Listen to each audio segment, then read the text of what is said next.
Assalamualaikum warahmatullahi wabarakatuh. Hari ini dari kelom hari ini kelompok ini akan mempresentasikan tentang umroh dan wakaf. Kita dari eh ulang-ulang. Assalamualaikum warahmatullahi wabarakatuh. Hari ini kita kelompok dari kelas 10 MIPA 2 mempresentasikan tentang umroh dan wakaf. Gani nge-lag tadi, Apa? suaranya patah. Bentar, aku pakai kuota. Bentar. Biar apa? Biar nggak nge-lag. Apa mau gua aja yang jadi pembuka?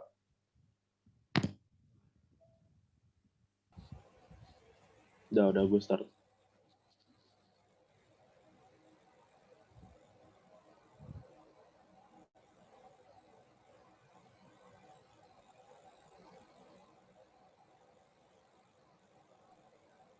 Assalamualaikum warahmatullahi wabarakatuh. Hari ini kelompok dari kelas 10 MIPA 2 akan mempresentasikan tentang umroh dan wakaf. Anggota kelompok ini adalah Abdul Maliki, Faris Syarendra, dan Gani Kevin. Pengertian wakaf sebagai dalilnya. Menurut wakaf, menurut bahasa artinya menahan. Wakaf menurut istilah artinya menahan harta yang bisa dimanfaatkan untuk umum tanpa mengurangi nilai harta ini untuk mendekatkan diri kepada Allah Subhanahu wa Ta'ala. Hukum wakaf adalah sunnah berdasarkan dalil-dalil wakaf bagi kepentingan umat. Maka wakaf merupakan perbuatan yang terpuji dan sangat dianjurkan oleh Islam. Firman Allah Subhanahu wa Ta'ala dalam surat Ali Imran ayat 92, yaitu kamu sekali-kalinya tidak sampai kepada kebajikan harta sempurna sebelum kamu menafkahkan sebagian harta yang kamu cintai, dan apa saja yang kamu nafkahkan, maka sesungguhnya Allah mengetahui. Surat Ali Imran ayat 92. Syarat wakaf. 1. Syarat-syarat orang yang berwakaf al-wakif. Syarat-syarat al-wakif ada 4. Pertama, orang yang berwakaf ini mestilah memiliki secara penuh harta itu. Artinya, dia merdeka untuk mewakafkan harta itu kepada sesiapa yang ia kehendaki. Kedua, dia mestilah orang yang berakal. Tak sah wakaf orang bodoh, orang gila, atau orang yang sedang mabuk. Ketiga, dia mestilah baligh. Dan keempat, dia mestilah orang yang mampu bertindak secara hukum rasyid. Implikasi orang bodoh, orang yang sedang muflis, dan orang lemah ingatan tidak sah mewakafkan hartanya. 2. Syarat-syarat harta yang diwakafkan al-mauquf. Harta yang diwakafkan itu tidak sah dipindah milikan kecuali apabila ia memenuhi beberapa persyaratan yang ditentukan olehnya. Pertama, barang yang diwakafkan itu mestilah barang yang berharga. Kedua, harta yang diwakafkan itu mestilah diketahui kadarnya. Jadi apabila harta itu tidak diketahui jumlahnya mahjul, maka pengalihan milik pada ketika itu tidak sah. Ketiga, harta yang diwakafkan itu pasti dimiliki oleh orang yang berwakif. Keempat, harta itu mestilah berdiri sendiri, tidak melekat kepada harta lain, mufarazan, atau disebut juga dengan istilahnya ghaira syai'. 3. Syarat-syarat orang yang menerima wakaf al-mauquf alaih. Dari segi klasifikasinya, orang yang menerima wakaf ini ada 2 macam. Pertama, tertentu muayyan adalah dan tidak tertentu ghairah muayyan. Yang dimaksud dengan tertentu ialah jelas orang yang menerima wakaf itu. Apakah seorang, dua orang, atau satu sekumpulan yang semuanya tertentu dan tidak boleh dirubah. Sedangkan yang tidak tertentu maksudnya tempat berwakaf itu tidak ditentukan secara terperinci. Umpamanya seseorang un- seorang untuk orang fakir, miskin, tempat ibadah, dan lain-lain. Persyaratan bagi orang yang menerima wakaf tertentu ini al-mauquf muayyan, bahwa ia mestilah orang yang boleh untuk memiliki harta, ahlan lil al-tamlik, maka orang muslim, merdeka, dan kafir zimmi yang memenuhi syarat ini boleh memiliki harta wakaf. Adapun orang bodoh, hamba sahaya, dan orang gila tidak sah menerima wakaf. Syarat-syarat yang berkaitan dengan gairah muayyan. Pertama ialah bahwa yang akan menerima wakaf itu mestilah dapat menjadikan wakaf itu untuk kebaikan yang dengannya dapat mendekati diri kepada Allah, dan wakaf ini hanya ditujukan untuk kepentingan Islam saja. Syarat wakaf keempat yaitu syarat-syarat sigah berkaitan dengan isi ucapan. Sigah perlu ada beberapa syarat. Pertama, ucapan itu mestilah mengandungi kata-kata yang menunjukkan kekalnya takbir. Tidak sah wakaf kalau ucapan dengan batas waktu tertentu. Kedua, ucapan itu dapat direalisasikan segera tanjis tanpa disangkutkan atau digantungkan kepada syarat tertentu. Ketiga, ucapan itu bersifat pasti. Keempat, ucapan itu tidak diikuti oleh syarat yang membatalkan. Apabila semua persyaratan di atas dapat dipenuhi, maka penguasaan atas tanah wakaf bagi penerima wakaf adalah sah. Pewakaf tidak dapat lagi menarik balik pemilikan harta itu, telah berpindah kepada Allah, dan penguasaan harta tersebut adalah orang yang menerima wakaf secara umum. Ia dianggap pemiliknya, tapi bersifat gairah tammah. Rukun wakaf. Rukun wakaf ada 4.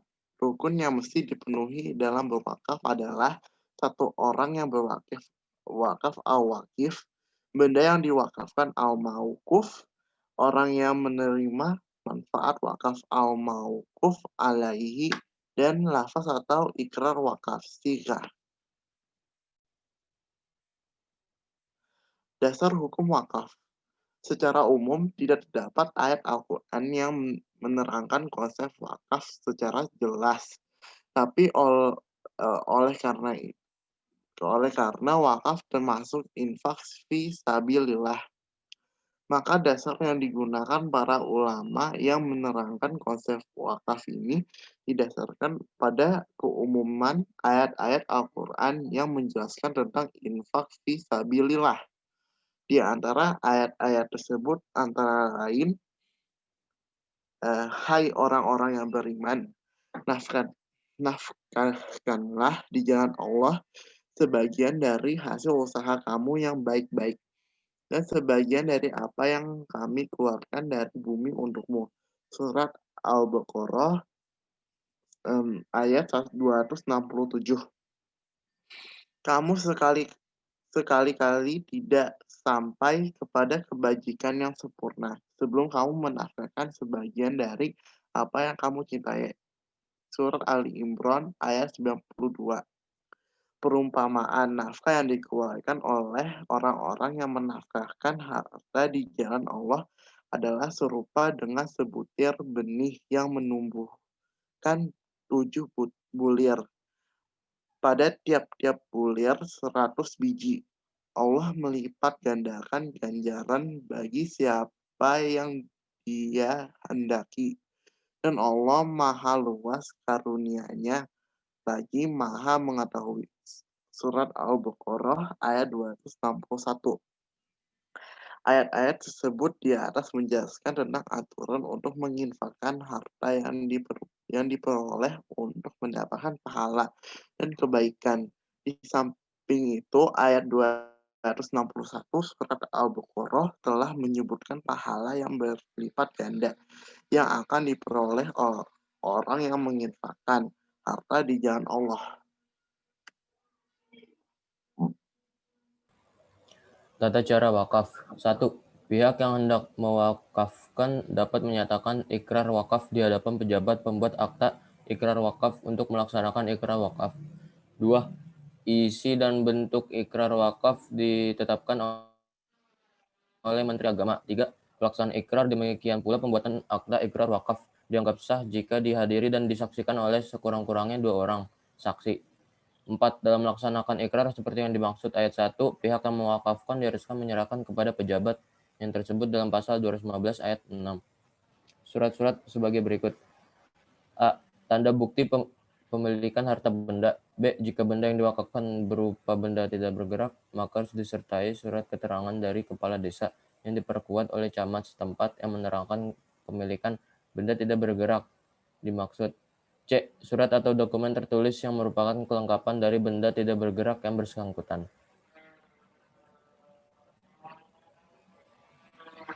Sertifikat tanah. Salah satunya bisa berupa wakaf tanah, namun bisa saja tanah wakaf mengalami permasalahan seperti yang menimpa Masjid Riyadul Jannah Sukoharjo. Peristiwa tersebut menjadi pembelajaran bahwa sertifikasi tanah wakaf sangat penting untuk dilakukan. Tujuannya agar tanah wakaf tidak bisa diagungkan dan memiliki perlindungan lebih kuat karena sertifikat wakaf setara memiliki kedudukan hukum yang lebih tinggi daripada ikrar wakaf dan akta ikrar wakaf. Prinsip-prinsip pengelolaan wakaf. 1. Seluruh harta benda wakaf harus diterima sebagai sumbangan dari wakif dengan status wakaf sesuai dengan syariah. Wakaf dilakukan tanpa batas. 3. Wakif mempunyai kebebasan memilih tujuan sebagaimana yang diperkenankan oleh syariah.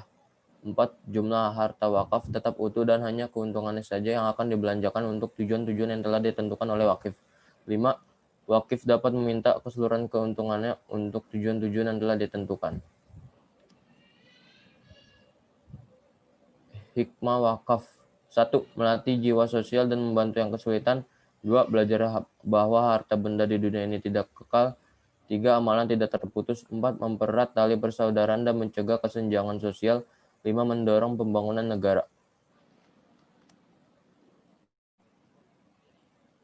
Pemanfaatan wakaf. Dalam rangka mencapai tujuan dan fungsi wakaf, harta benda wakaf hanya dapat diperuntukkan bagi 1. Sarana dan kegiatan ibadah. 2. Sarana dan kegiatan pendidikan serta kesehatan.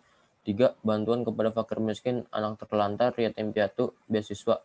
4. Kemajuan dan peningkatan ekonomi umat. Dan atau 5.